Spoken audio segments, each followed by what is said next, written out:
Welcome to the daily update where I'll go over the action in the market for Friday, December 20th, and we'll see how things look for Monday, December 23rd.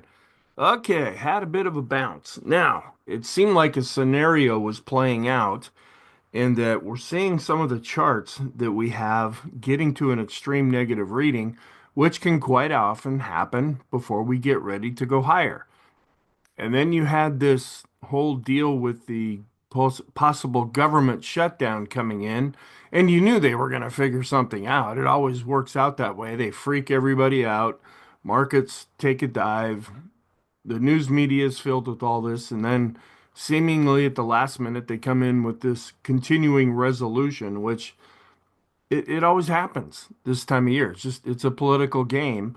And when you combine looking at some of our charts showing that they're getting very extreme oversold, with some good news that they probably passed a continuing resolution, we got set for a pop higher.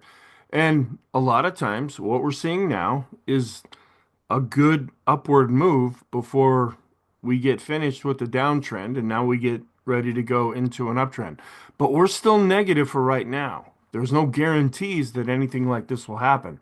Although we are seeing things coming together that could look positive, anything can end up happening, and we're still negative when we look at the short, intermediate, and long term.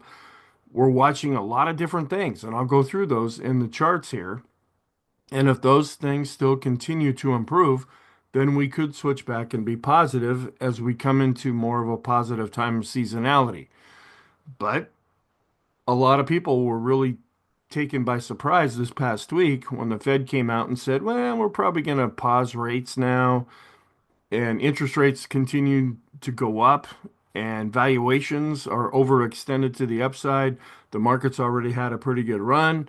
This was options expiration week, and then everything expired on Friday, and the market just ended up taking a pretty big dump in Wednesday's session without much of an attempt at a rebound, and it took us down to a lower level in the S&P, and a lot of people were surprised over that. They just automatically thought the market was going to go up. Well, we went down so far that we've become extreme negative as far as sentiment that we look at, and maybe similar to what we saw last August, we will see after a really big decline, things coming back in, the smart money coming back in, and then being able to improve the overall situation. Okay, before I get into that, we're coming up to the end of 2024. For right now, I have a thing called the SPX Investing Program, and it's free. And you're welcome to check that out. There's a link that'll take you to the website or to a video.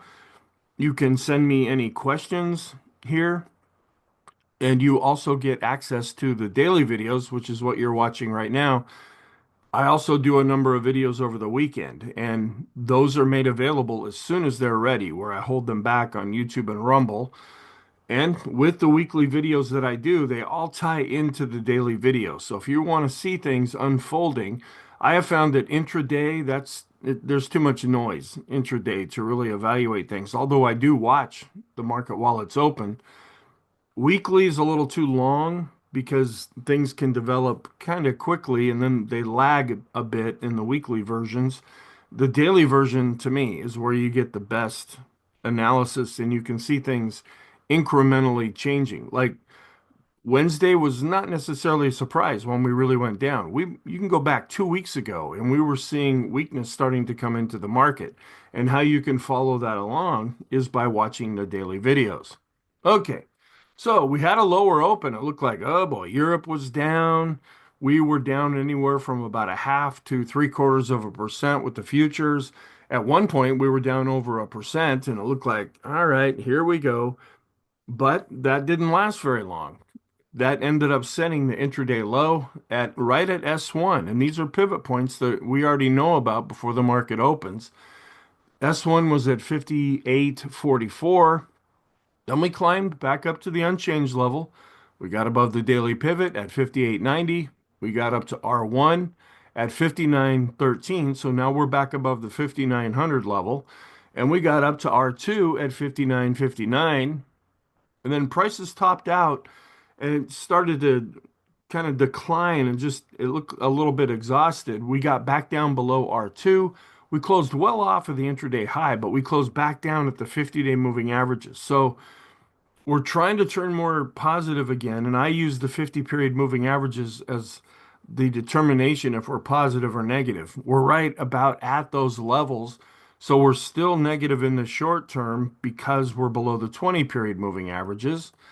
So we were up 1.909% on above average volume. Volume really spiked up. It was quarterly, monthly, options expiration, and we'd see a lot of volume on those days. We are negative in the short term. I'm still leaning more towards negative in the intermediate term, even though we're dealing with the 50 period moving averages. And this week it was about inflation and interest rates. Interest rates are going up. The Fed is concerned that inflation is coming back into the picture. We're seeing some of the economic reports, especially PPI a week ago Friday, that gave some concerns to the market. And that's when we started to see a little bit of a bleed through in price. And then it just kind of played itself out this past week. And then all the geopolitical things. And plus, we're coming up on the holiday and there's going to be lighter volume. A lot of people are focused on other things other than the market. And I'll be watching things and still doing videos and so forth. But this is when we can be a little bit vulnerable as everybody's looking in a different direction and focused on different things. But these geopolitical events, just other than short term, like, the government shutdown possibility and things that are going on geopolitically, they just seem to have a short term impact. Okay, so it was options expiration. That's why we saw the real increase in volume, and it was a broad-based bounce. Now, we're not turning back to positive yet, but we are showing some signs of improvement because we were quite oversold in the short and intermediate term. And then the House was able to pass the continuing resolution and get things going there. And actually, I don't know if this statement is correct here about going to the Senate because it's really the House that control anyway.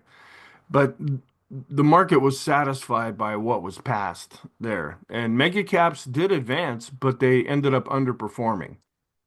And the semiconductors bounced. We've been really watching that area since it's such a big part of the overall market. And they were looking better a week ago, then started to show some weakness. Well, they did bounce in Friday's session. And the VIX is now back under 20. And usually it's when we get positive annualized returns when the VIX is lower. We had spent Wednesday, Thursday, or at least Wednesday and Thursday anyway, above 20, and that was putting some pressure on the market. Now it's coming back down. We're still getting a high reading, but at least it's under that 20 level. And Chicago Fed President Goolsbee, who will be a voter in 2025, said that he thinks rates will come down a fair bit more. Now, that's nice and ambiguous. And there's still this confirmed Hindenburg Omen, which will be on the books now for a while. We don't have another confirmation right now. We had the initial spike and then another spike that came after that. We'll be waiting to see. And there's a 1 day lag with this on how this chart is updated. So we don't know if Friday, if that's going to produce another spike since it was such a big up day. And our short-term list is quite a bit shorter now of those things that are extreme negative or oversold. We still have the 20 period moving average on the S&P, the CCI 14 and 20, the stochastics, the RSI based on 9 periods. That's a short-term RSI. And then the 20 period simple moving average study. Intermediate term, we're still looking at the advanced decline ratio, as well as the S&P McClellan oscillator, the PMO studies, the Swenlin trading oscillator, and the 50 period moving average study. So all of these charts are improving, but they're still extreme negative now. No changes to the scenario, but it did change this past week where the Fed did come in and cut rates 0.25%. The market is still thinking that we're going to have a soft landing, which means we will not have a recession. Now we'll just be watching things to see, does it look like we're going to go into a recession or does it not? And right now you can make a case for either side. So we'll just watch the data and the market anticipating what they think will happen. But the Fed came out this past week and they're going to pause rate cuts and they're having an increased outlook on inflation. And that's part of the reason the market became kind of freaked out there for a few days and still could become freaked out again. It's just we had a nice little bounce on Friday. The dollar was down and interest rates, this should be down instead of up. We were at 4.42%, still a high reading, but we had been at 4.47% with the 10-year yield. We're still extreme negative. We're coming up. We had been at 23, and that's a really pessimistic reading, but we actually bounced up to 28, but that's still extreme negative. And we're still negative with our trend because the red line's above the green line. We are trending in a strengthening trending environment because we're above the moving average, even though it's rolling over a little bit. And with the update, the bias is positive, but our momentum is still negative. We need the market to prove itself to us before we're switching back to more of a positive outlook. So the economic reports that came out, and this was another big one in Friday's session. Personal income up 0.3% month over month. They expected it to be up 0.4%. Last time it was up 0.7%. So this came in weaker than expected at the headline level. Spending was also weaker than expected, up 0.4% month over month. They expected it to be up 0.5%, but it was up from the 0.3% we saw last time.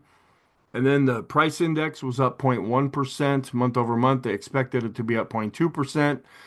You put that out on a year over year basis, it's 2.4%, where last time it was at 2.3%.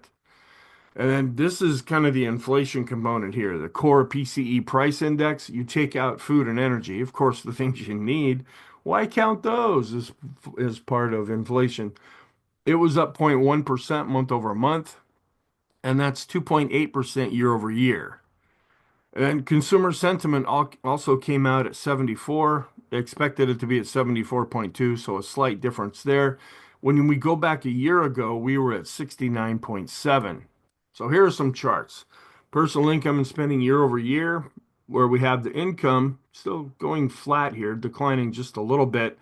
That's the yellow line, and then the blue line, and they're pretty much on top of each other, a little bit over that 5% level there. And core inflation year over year starting to tick back up here. And this is causing some concern to the market. It's also been causing a bit of concern to the Fed. And that's why they're saying for now we're probably going to pause any rate cuts. Spending on a month over month basis did increase. And then we had the consumer sentiment coming out. And the chart after this is I do that chart. This one breaks it down into the total reading. That's the blue line, and they're all on top of each other. Where the expectations, that's looking out into the future, that's actually coming down a little bit, but people are feeling more positive right now. Maybe it's the Christmas cheer or something. And here's the chart that I do, where we plot the blue line here, which is consumer sentiment, which has been improving lately. And then we put that with the 2-year Treasury yield as well, which also has been going back up. And just to get a little perspective of how these interact with interest rates. And Isabel Net blog charts here with real investment advice. This is the cumulative change in real S&P 500 and real profits. Real means inflation is calculated into this. And we're still looking fairly positive here. When we see the blue above the black line, that means we're going up.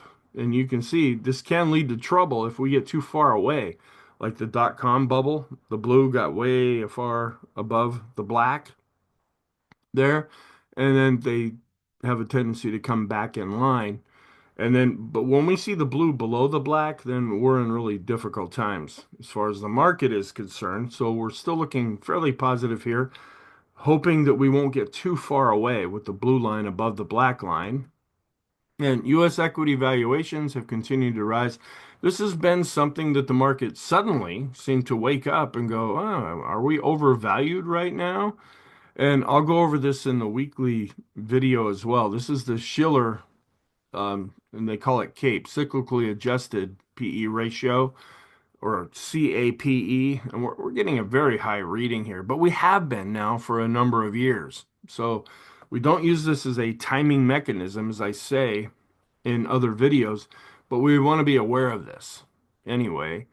And then average returns for up years tend to be about 10 to 15%.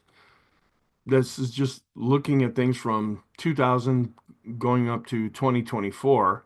And that's good, healthy return. And that's typically what we've seen historically as well. So 2023 was up 20%. 2024 may be up about 20%. That's more out of the norm, where we tend to get between 10 and 15%, which still is excellent return on things. Okay, then this is the earnings per share, looking at it on a world basis here, and these are just estimates going out into the future. These are squiggly lines. They may be a little bit scary. The takeaway from this is just that they're going up, and so the projections are going higher in this chart, and that's good. That justifies stock prices going up as companies are earning more money. The 3 month rolling flows as a percent of the market cap, we're getting kind of elevated as a lot of money is really going into different ETFs. And people are just throwing money as they can. And there are times when we see a lot of money going into the market and then a lot of money coming out of the market. Well, we're getting kind of extreme there, but it could still go higher than where we're at right now. Then lower rates, tamping down federal interest rate expense for now. So these are the interest payments that we have as a percent of GDP. That's the blue line. And then this is a percent of Fed debt that's outstanding, and then just federal debt that's outstanding. And these are kind of scary numbers. If you look at things from a more business type of aspect, if you're part of the government, you're like, okay, how can we make all these lines go even higher than where they are now? And money market funds, a lot of money going into money markets. Not so much that it's a parking spot for stocks, but they get better returns than by going to your bank and putting something in a savings account or some money market at a bank. I found one chart here, which is really a chart I've shown before. And the takeaway from all of these numbers and lines and things on here is when the Fed is able to cut rates at a slower pace because they're trying to tweak the economy and keep their eye on inflation, then that's called a slow cycle. And that's what we've been seeing so far. And stocks perform quite well, even in that kind of an environment. When we run into trouble is when the Fed has to come in and cut rates for some kind of crazy reason. Let's say lockdown or shutdown, or let's say a great financial crisis, or let's say a terrorist attack. That's why they had to come in before and cut rates. And usually the climate is already negative, and even though they come in and cut rates, stocks tend to underperform, if not actually decline. But when they're able to cut rates because they're trying to reconfigure the economy and keep things flowing in the right direction, the market can still go up in that kind of an environment. So to just make a blanket statement that, oh, the Fed's cutting rates, that means the economy is looking bad and that the stock market's going to go down. And or you could say, oh, the Fed's coming in and cutting rates, so that's going to make the market go up.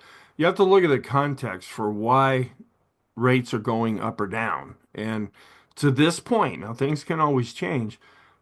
We have been able to see rates by the Fed anyway being cut in a more positive type of scenario. Okay, so here's the intraday chart. And looked like we were just going to continue going down. And we started with a down open, but we were able to establish a pretty solid base here right at S1. And that's why I really like these pivot points. They're on the chart before the market even opens, and we can follow these things. And then once we got a base going here, we came back above. This is when we turned positive. This is the unchanged level. We got above the daily pivot, this dark blue line, and then we worked our way up through R1. We got up even above R2. Then we started to top out here. We didn't quite get back up to the 6,000 level. And then this is where we started to drift off a little bit. We came down back below R2 and then tried to go back up above R2 again, but that acted as resistance now and then trailed off going into the close, closing right about on the 50-day moving average. And saw a little bit of a bounce as the market closed, and then there's a little bit of trading that happens after that. as things close for the weekend. This is still looking good though. Intraday chart of growth versus value. We want the blue line above the red line. And both got hit this past week, but we're still seeing the blue line above the red line. And that's why I've been saying growth has been holding up better than value, which is what we want to see for the market to turn back more positive. This is also looking okay, even though we flattened out. But the big down days that we saw, especially Wednesday, this is holding up when we look at the intraday chart of growth to value for the S&P. And then if you go back to the end of November, the overall trend here has been much more positive, and that's more solid for the market. On an end of day basis, growth was up pretty solid, but value just got hit earlier in the week. And so growth was up, but up less than value. It was up less for the mid caps and also up less for the small caps. So our end of day growth to value ratios here for the small caps looking pretty solid, even though look at how the index has been performing here. We have a little spike up and then we just trail back. And in this case, we gave back all the gains and then some that we had been experiencing with the small caps, because this is the time of year when small caps are just automatically supposed to go up into the January effect. That hasn't really kicked into gear yet. We're wondering if after getting through this week and some of the positive things we saw on Friday and positive seasonality going from now into January, are the small caps going to be able to kick into gear now? Seeing the same thing here with the mid caps, the growth to value ratio holding up quite well, but the index has just not been doing very good. We're looking more solid here with the S&P. Yeah, we had the big down day on Wednesday. And so we've turned over to more of a negative stance until proven otherwise. But the growth to value ratio is positive and still holding up quite well. Looking really good here when we look at the growth versus value ETF, coming back and going above this previous high that was set last summer. Still looking good here. Discretionary to staples, the ratio is going up, and that's more positive for the market.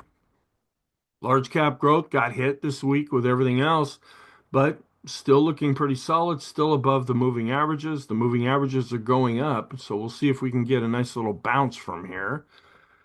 But our trend is still negative since the red line is above the green line. Even though the red line's coming down and the green line's coming up, they have not crossed back over positive yet.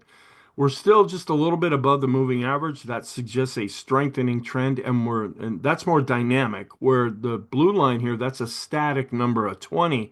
When we're above that, we're trending. When we're below that, it's considered a non-trending environment. So we kind of take all of that together and kind of reach a conclusion saying that this is a negative trend that still is strengthening right now. And this is a short-term chart. Also rolling over a bit with the ADX. We're negative with the red line on top and the green line underneath, but the red line is coming down here. So we're seeing an improvement in the short and intermediate term, but it hasn't clicked over to positive at least yet.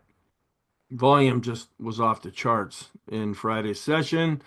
Sentiment is going back up here. Now, this is kind of like a VIX for mutual funds or to measure fear. When this is going up, there's more fear in the market. And we're still above the moving average here. And if we come to the point where we turn back down below the moving average because we're going up with the S&P, I'll stop showing this chart. I usually only show it when we get above the moving average. And we're coming back down with the VIX. As I said, we were able to get back down under 20 again. Still a high reading, but in the context, at least it's declining, both here with the line chart and the bar chart. And this has been all over the place. This is the VIX of the VIX. It's like the volatility of the VIX, and it's coming down as well, but still above the moving averages here. So there's still more work to be done. And then we have a variation of the VIX called the skew index. This is still giving us very high readings right now. So the market is still anticipating something big happening that hasn't happened yet.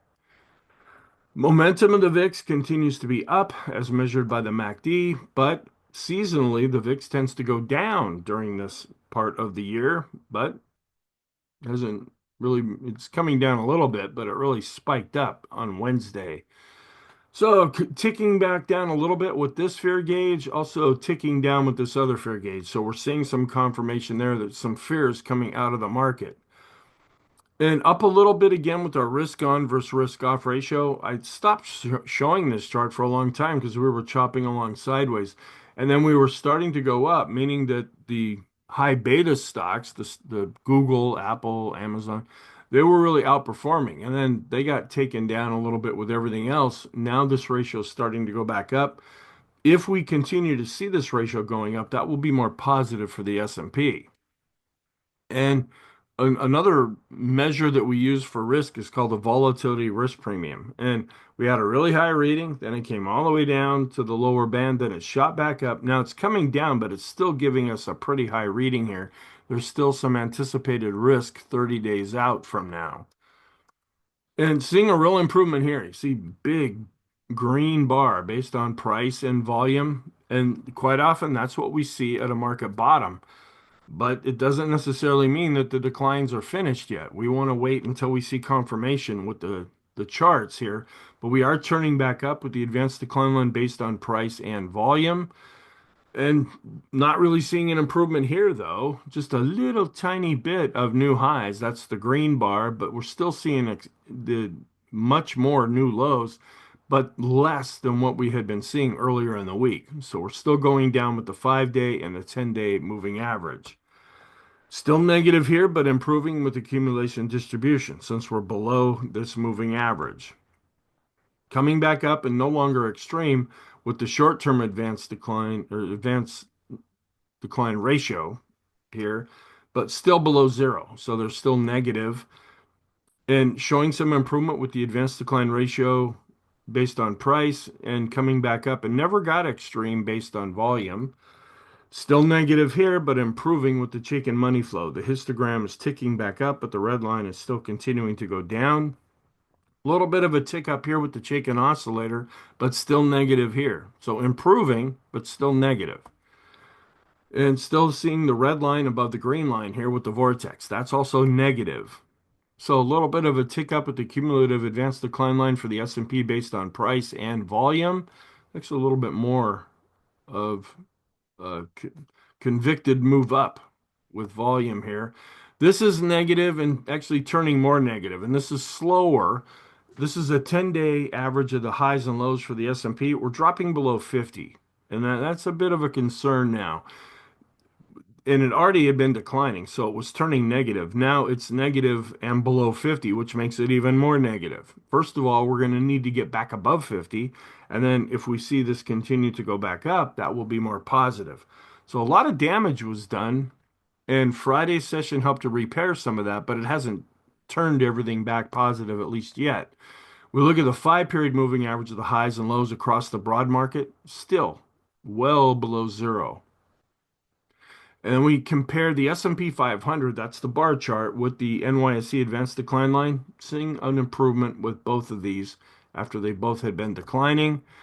The cumulative advanced decline line for the S&P, excuse me, for the NYSE had a good solid upward move, ticking up a little bit, but still below the moving average with our regular NYSE advanced decline line. Also ticking up, but below the moving average with this other NYSE advanced decline line. So seeing a little bit of an improvement here when we break it out on common stock based on price, more of an improvement here based on volume, and showing an improvement here, but still below the moving averages with the common stock on the NYSE, the S&P mid caps and small caps. They're all below their moving averages. And seeing the ratio between large caps and small caps, that's continuing to go up. It means both have been going down, but the large caps have been going down less than the small caps. This is one of the areas that we're looking at to see, okay, are we going to get some kind of a positive move out of this? Because we're getting very extreme negative with those stocks in the S&P above their 20-period moving averages. And you can see when we get a low reading, and sometimes this actually bottoms out before price does, we're starting to turn back up now. But price, we don't know if it's actually bottomed or not yet. We'll have to wait and see if there's going to be more downward move here, or are we going to be able to bounce up more out of this? But this is where positive upward moves come from, are readings that are really extreme like this. But it might take a little bit of time for this to play out. This is another study of also the 20-period moving average study. When we get down below this 10 level and then thrust our way up and then pretty quickly get above 70, You can see what the S&P did after that when these kinds of signals actually ended up happening. But again, doesn't mean it's happening right now. It could be developing, but it may take some time for this to play out here. And we're seeing a similar kind of reaction with the 50 period moving average study coming down to a really extreme reading and showing an improvement here. Also, a bit of a tick up with the 100 and 200 period moving average study. And with the 100, we actually drop below 50. That's still negative. We're still above 50 when we look at the 200-day moving averages. Okay, then here is the chart. Can't really see all that much because we're getting ready for the new pivot points to come in for January, but we're still dealing with the 50-day moving average, and that'll be more apparent in some other charts that I show. But you can see the massive spike in volume. Turning back up, it's still extreme negative with the 20 period moving average study of the S&P, and no longer extreme with the 50 period, and turning back up with the 200 period moving average study. Just barely coming out of being extreme negative with the Stochk RSI as well as the Williams percent R, showing an improvement there. The CCI 14 it improved, but it's still extreme negative, as is the CCI 20. And coming back out and not extreme negative in the short term stochastic, but we're still going down in extreme in the intermediate short term, still declining and barely above the midpoint with the longer term stochastic.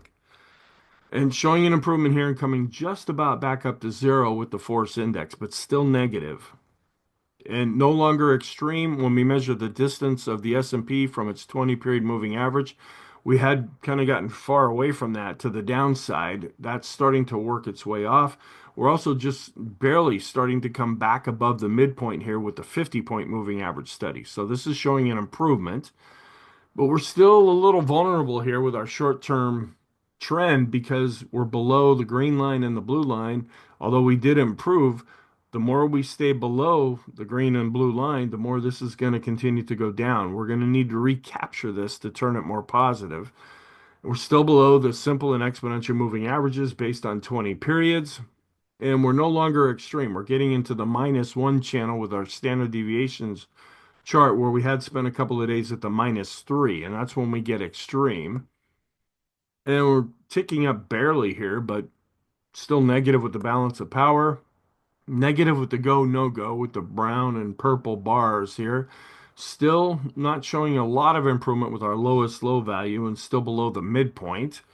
TTM squeeze continues to go down, so that has not turned up or shown much of an improvement yet. We're still seeing the standard deviation high, which this measures the speed of which we're going here, and that big downward move really spiked up the movement compared to what we had been seeing lately. And now the Erin, after being a couple of days late here, finally went, oh, something happened here. I think I'm going to turn negative. So this is actually switched over after it had been flat after Wednesday and Thursday's session. Still negative with the ease of movement, not really showing an improvement there. Showing an improvement here, but still extreme negative with the McClellan oscillator for the S&P. So we're continuing to go down, go down based on price and volume.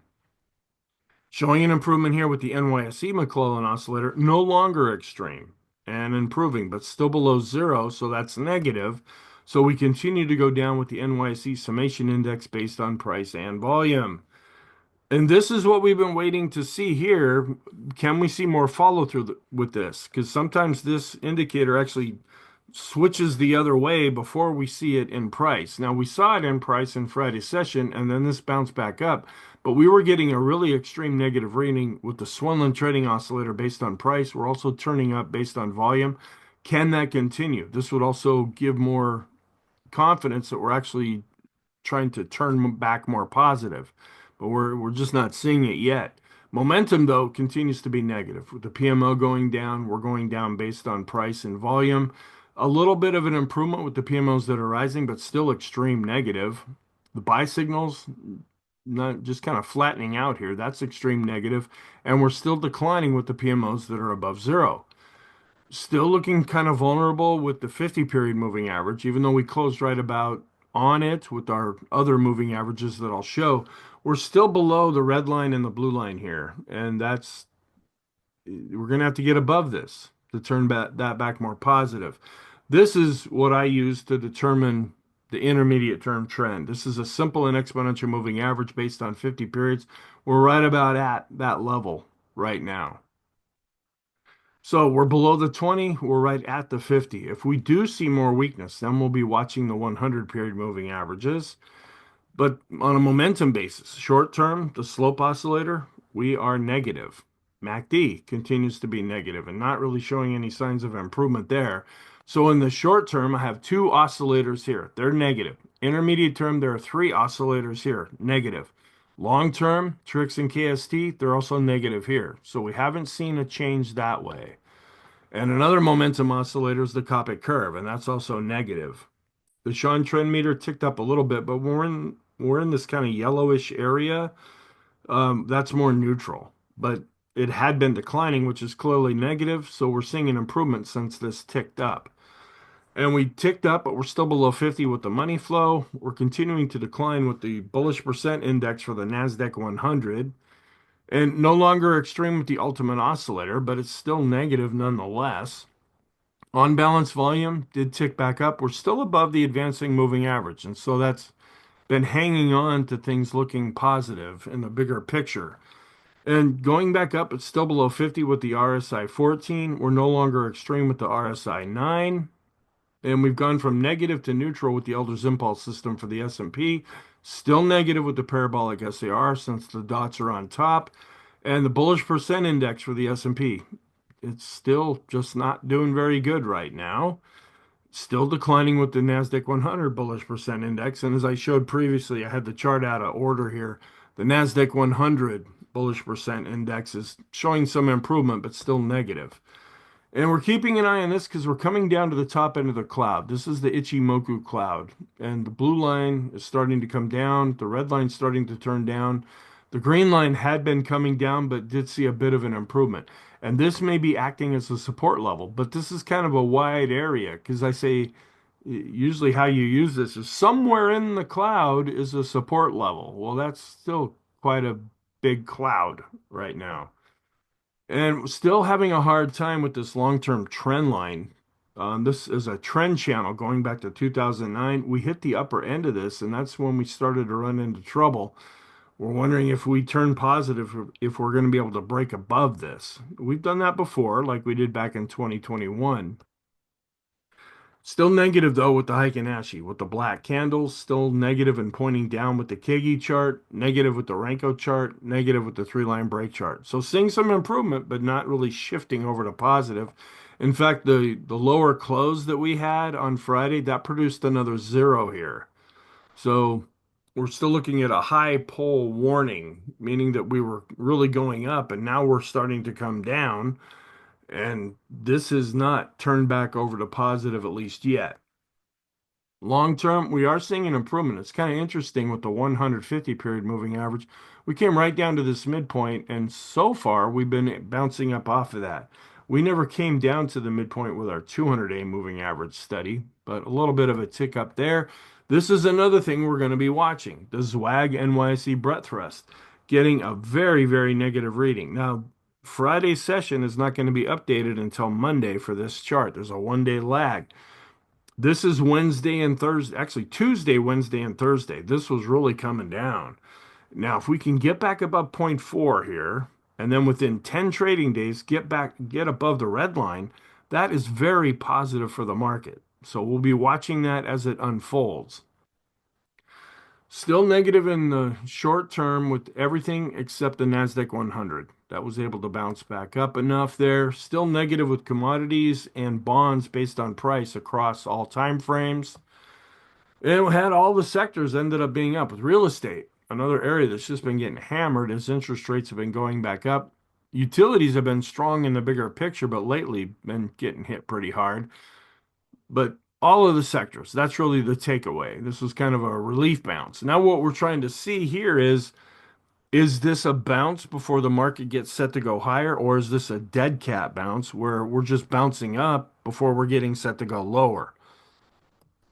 All right, and then we saw some red at the beginning of the day, and then as the market kept going up, we saw an improvement with the dollar continuing to be quite strong. We got above 5,900 with the S&P, and we got all the way up to 19.7 here with the NASDAQ, the Dow was able to get back above 43,000.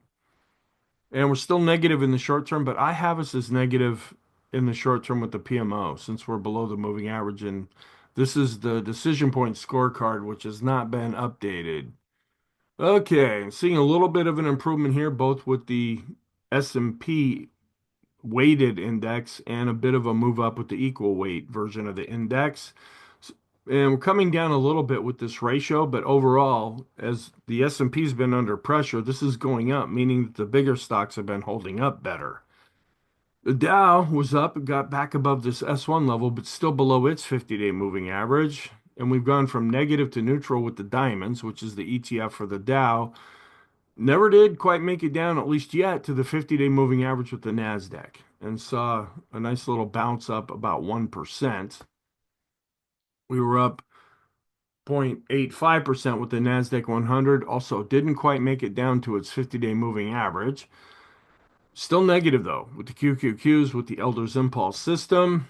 Momentum for the NASDAQ 100 is still negative, and we're just a little bit below the 20-period moving average here. We have not been able to recapture that. But the Qs, small caps up 0.5% here. So, I mean, they were up, but they're still looking quite negative for right now. But when we look at the other small cap index, the Russell 2000, we're still getting an extreme reading here with the RSI. Hopefully that will continue to improve. We're still below the 50-day moving average, but above the 200-day moving average. However, the momentum continues to be down. We're still negative with the Elders Impulse system for the small caps.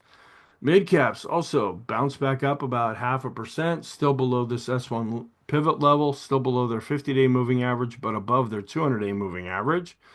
Still negative with the Elders Impulse system for the mid caps. I've been keeping an eye on the bank ETF because it was just really, this is not a sign of strength here. We fell below the 50-day moving average when everything fell apart on Wednesday. We did bounce up 1.62%, but we're still below the 50-day moving average. And the financial sector, which has been a stronger area, it's coming back up to its 50-day moving average. The Wilshire was able to close right back on its 50-day moving average, a broad market measure, and we're back up to the 50-day moving average with the total U.S. stock ETF. FANG index, which just a few days ago set an all-time high, it was up 1.25% and still looking pretty solid there. Still below the short-term trend line, though. It'll be more positive if we're able to break above this. Apple was up 1.88%, Amazon up 0.73%, Microsoft down 0.1%, Google up 1.5%, Tesla down 3.46%, Meta was down 1.73%, and Nvidia, which held up better on Wednesday. You had a lot of the mega caps just getting hammered. Nvidia was down just a little over 1%. It climbed up over 3%, but it's still below its 50-day moving average. Netflix was up 0.78% as well. And these stocks doing better is what helped the index to hold on to the gains. And then we look at US versus world stocks, seeing a bit of an improvement in the short term and the long term with the correlation between the two. We're still a little concerned here about seeing an improvement with the semiconductors. When we look at the SOX index itself, we're still below the moving averages and the blue line's below the red line. That's negative. And when we look at a ratio between the semiconductor and tech, still not really going up with this ratio. We were seeing an improvement a week ago, both Friday and Monday. Now this ratio is going back down. We want this to really go up, as we did earlier in 2024. Not what we've been seeing since midway through 2024. The market can still go up and was setting all-time highs, but it would be a lot stronger if this ratio would go up. And here's the SMH semiconductor ETF. We're still just a bit above the 200-day moving average. So where we're below the 200-day moving average with the SOX index, we're still above the 200-day moving average here with the ETF. And still kind of up at the higher end of the rainbow here, but an awful lot of sideways choppiness lately. The dollar was actually ended up being down. We got up into the 108 range. Now we're back into the 107 range. And we came down with the 10-year yield. We were up with the 10-year based on price.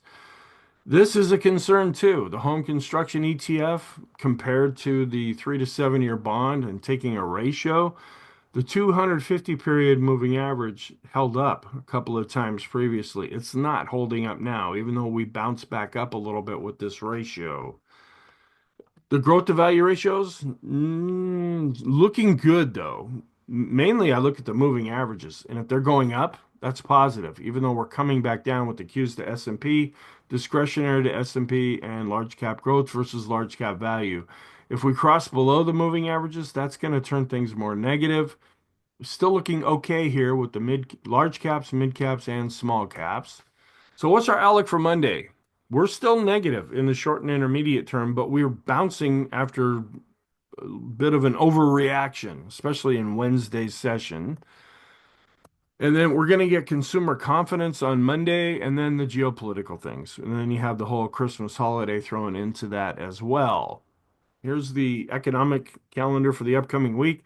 On Tuesday, the market's going to close early at 1 p.m. Eastern time, and then we're going to be closed on Wednesday for Christmas. So there's going to be some shortened days. And then we're going to see that in the next week after that because of New Year's will be coming up as well.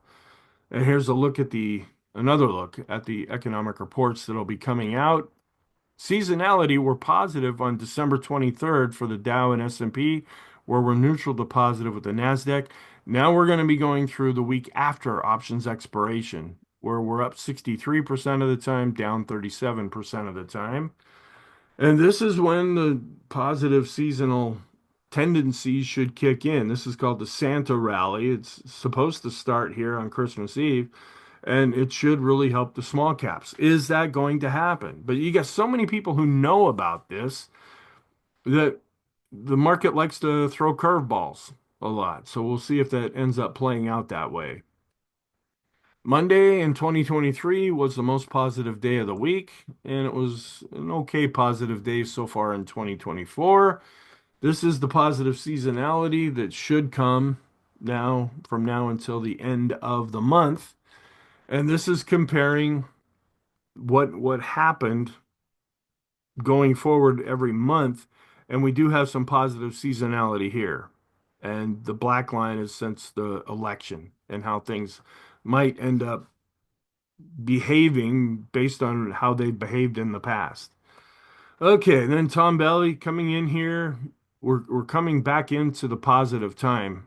Um, in fact, as I'm recording this, it's the first day of winter now, but from now until the end of December is when we do see positive seasonality. And this is when we're supposed to see the small caps really doing well, but we're not seeing this nice little upward move that should be happening. Small caps are actually going down with a little bit of a bounce. Okay, so the warning signs. Even though we're showing signs of improvement, we're still negative with our three smart money indicators here. And I don't have the equity put call. I waited and waited and waited, and I wanted to record the video. This hasn't been updated. They must be having their Christmas party or something. The advanced decline lines showing an improvement, but still below the moving averages. And that's what you're going to hear through a lot of the things that I say. We're still extreme with the McClellan oscillator with the S&P, even though we bounced up, showing some improvement, but still negative with the NYSE McClellan oscillators or oscillator. And so both the summation indexes continue to decline. We're still negative on a momentum basis, and our bullish percent indexes are declining. We still have this confirmed Hindenburg-Ullman. We're wondering if we're going to get any more spikes from that. The vortex is negative. The parabolic SAR is negative. The Swenlin trading oscillator turning up, but still negative. We're still looking negative with our 20, 50, and 100 period moving averages. Ease of movement, money flow, and ultimate oscillator still negative there. The momentum for the NASDAQ 100 is negative. Positive side, don't know about the equity put call charts here because they just haven't been updated. But this is one of the more positive areas, and I've been talking about this for a while, and we'll still be watching this as it unfolds. Growth to value. Growth is still doing good on an intraday basis and also on an end of day basis. Also on a ratio basis when we look at it compared to other indexes. And discretionary to staples also holding up quite well. And we're still positive with the 200-day moving average study. We bounced up a little bit after we had been declining, but we're still above 50. And the financial sector getting back up to its 50-day moving average. Then here's the Hindenburg moment. No confirmed signal, but this is as of Thursday's session here. We'll see if we get any more spikes. So our conclusion, we're negative, but we're bouncing. And that's why I said earlier, is this a dead bouncing fro? Well, that's good. Might want to put a little M in there. Um, is this a dead cat bounce, just a pity bounce before we get set to go lower? Or is this the beginning of a bottom that we're coming up out of? That's the question I'm asking right now. And we don't want to try to front run this. We want to see the data and the evidence that things are getting better. We are in a period of positive seasonality with the large caps and growth holding up. In the short term, we're negative, but we are bouncing from being oversold. That's the same thing we're seeing in the intermediate term. We are still positive in the long term. Thank you. Have a great weekend, and I will talk to you in the next video.